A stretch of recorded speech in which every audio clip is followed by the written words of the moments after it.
She texted me that she said we're landing in 20 minutes. That was the last thing Hamaad Raza heard from his wife, Asra Hussein.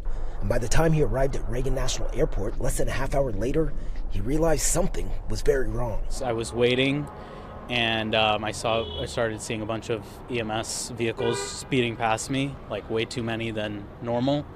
And two, my texts weren't going through. Raza watching the massive response from Terminal 2 as hundreds of first responders raced to the rescue. Asra Hussein was one of 64 people on board American Airlines Flight 5342 that collided with a military helicopter as it approached DCA Wednesday night.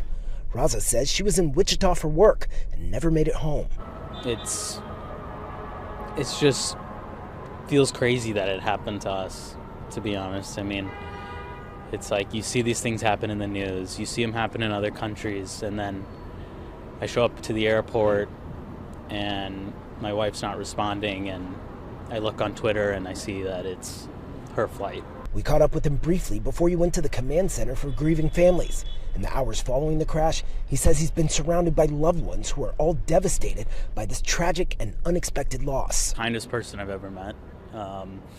She went above and beyond, and then took a giant leap over that. You know, when it came for doing things for other people, for me, for her parents, for my parents. Raza says they met in college in Indiana, and now just 2 years after their wedding, he has to plan her funeral. I'm gonna wait for a phone call, I think, to see when we can go pick her up.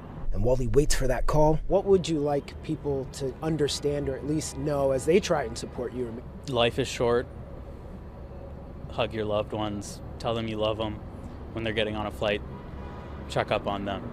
Text your family when you land. Thanks for watching. Stay updated about breaking news and top stories on the NBC News app or follow us on social media.